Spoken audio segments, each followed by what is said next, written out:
Hoje eu vou te mostrar algo que provavelmente está acontecendo com seu dinheiro agora. Tem gente que está investindo há 10, 15 anos na previdência privada, todo mês fazendo fiel aquele aporte que precisa ser feito. E quando você vai ver quanto rendeu de verdade, às vezes tem casos que esse rendimento rende menos do que a poupança. Isso não é exagero, isso é dado, e eu vou te mostrar aqui agora os números nesse vídeo.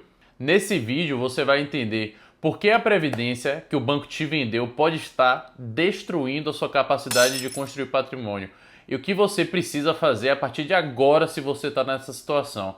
Eu vou te mostrar como os bancos estruturam esse produto, quanto que custa na prática e quais são as alternativas reais para quem quer construir patrimônio de verdade.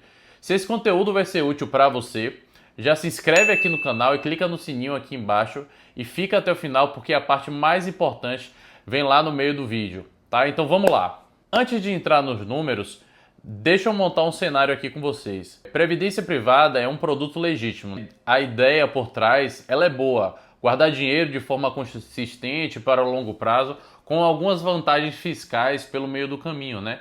O problema não é o conceito, o problema é como os bancos implementaram esse conceito, né? O que é que eles fazem que a maioria dos brasileiros deixa passar e isso acaba minando muitas vezes a sua possibilidade de construir esse patrimônio futuro. Em 2022, a Nord Research fez um levantamento dos 50 maiores fundos de previdência do Brasil.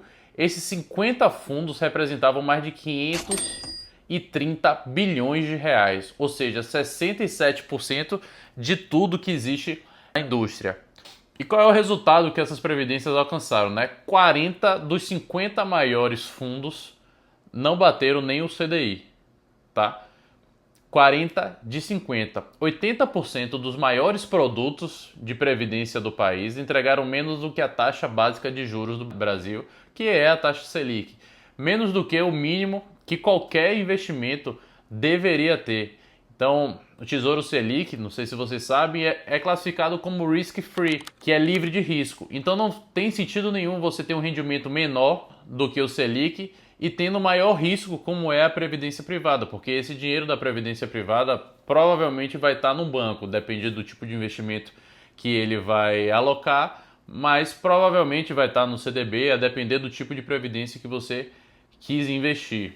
Tem um exemplo que eu vi outro dia que eu acho péssimo, né? Que é um fundo do Itaú que tem mais de 2 décadas de existência e em 20 anos esse fundo entregou 63% do CDI.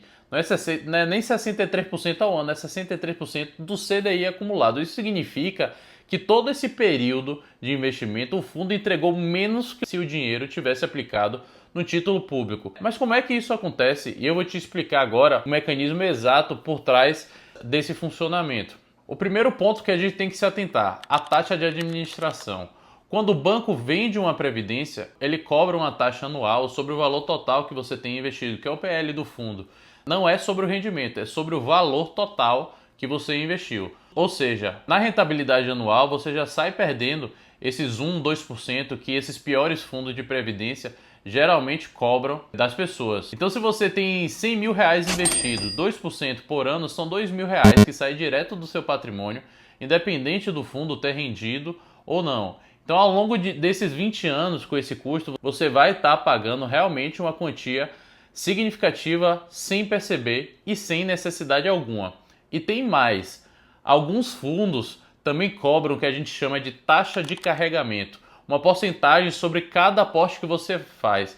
Ou seja, você deposita 1.000 reais antes de o dinheiro sequer ser investido, o banco já levou uma parte, o que é um absurdo, né? Você paga para investir no produto que eles ganham taxa de administração. Então uma coisa que vocês nunca podem aceitar é taxa de carregamento.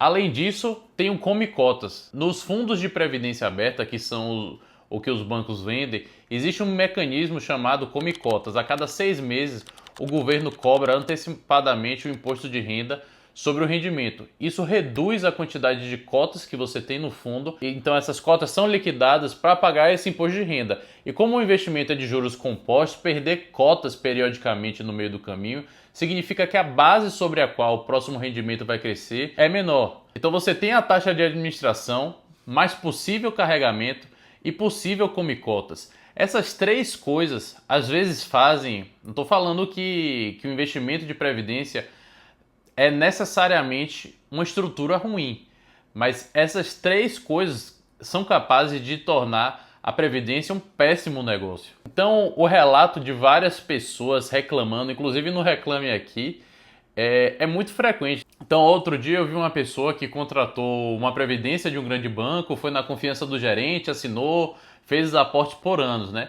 E um dia, ao revisar os extratos, ele ficou, nas palavras dela, né, chocada. Achei que tinha algo errado. O fundo estava cobrando 2% de taxa de administração, rendendo menos até do que a poupança, que já é um péssimo investimento. Então esse não é um caso isolado, esse é um padrão que se repete principalmente nos grandes bancos.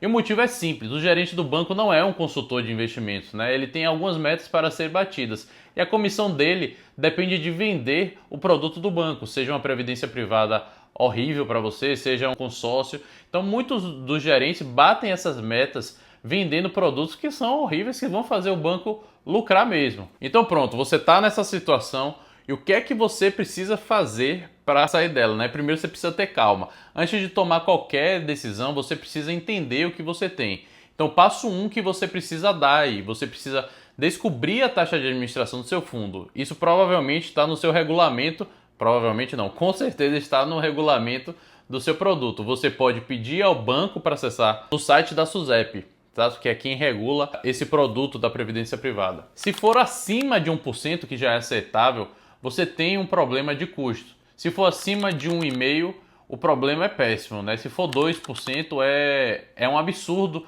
um fundo de previdência privada cobrar esse valor no tipo de produto desse. E aí passo 2, você precisa comparar esse rendimento seu com o CDI. Você pega os extratos dos últimos 3 anos e você vê qual foi o percentual que o CDI entregou, e se tiver abaixo de 80% do CDI, esse fundo com certeza não está trabalhando por você, né? O mínimo aceitável seria de 90% a 100% do CDI que essa previdência deveria te dar. Passo 3, se realmente for uma situação calamitosa, for uma situação ruim para você, você precisa ver o custo de sair dessa previdência. Então a previdência ela tem regras específicas de tributação. Se você sair antes de 2 anos, a alíquota pode chegar a 35%, tá, sobre o rendimento.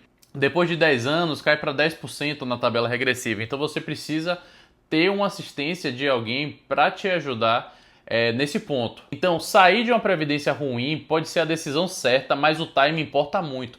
Faça a conta de quanto é que você perde saindo versus quanto continuará perdendo se você ficar. Então se faltar 1 ano para sua alíquota talvez cair 5%, talvez faça sentido você esperar esse 1 ano, porque o valor que você vai perder comparativamente ao IR que você vai deixar de pagar, talvez faça sentido.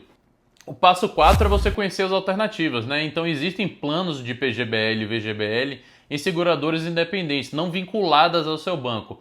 E essas taxas de administração são muito mais baixas e às vezes abaixo de 0,5% ao ano. Tá? Então existe a opção de você mesmo construir. Além do mais, se você não quiser optar pelo recurso, existe a opção de você construir uma carteira previdenciária usando Tesouro e PCA+, né? Ou fundos de índice, outros instrumentos que são de baixo custo. Não existe uma resposta única, depende do seu prazo, da sua faixa de renda, da sua situação tributária, quando que é que você quer se aposentar, mas a decisão que você toma com informação sempre é melhor do que a inércia de você permanecer numa coisa ruim. Então, recapitulando o que é que a gente acabou vendo hoje, 80% dos maiores fundos de previdência do Brasil não batem o CDI. A razão está nos custos, na taxa de administração alta, carregamento e também no Come Cotas, que é uma jabuticaba aí do nosso sistema tributário brasileiro. O gerente do banco, geralmente, ele vende um produto, isso é estrutural, não é exceção, que provavelmente se ele te vender um produto de um grande banco,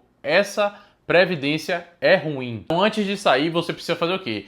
Entender o custo dessa saída, porque a tributação está muito nessa sua desvinculação. E existem alternativas reais com um custo muito menor. A previdência privada em si não é o vilão. O produto mal construído, com custo alto, sem transparência, que é o problema. Então essa estrutura de banco, de meta de gerente, acaba criando uma estrutura muito ruim no Brasil, que várias pessoas acabam sendo enganados mesmo pela falta de conhecimento e aderindo a um tipo de produto desse. Se esse vídeo foi útil para você, já salva aqui. Se você tem algum familiar ou amigo numa previdência de banco, manda esse vídeo para ele, tá? Às vezes a pessoa mais próxima de você tá perdendo dinheiro sem saber. Então é isso, espero que você tenha gostado e até o próximo vídeo.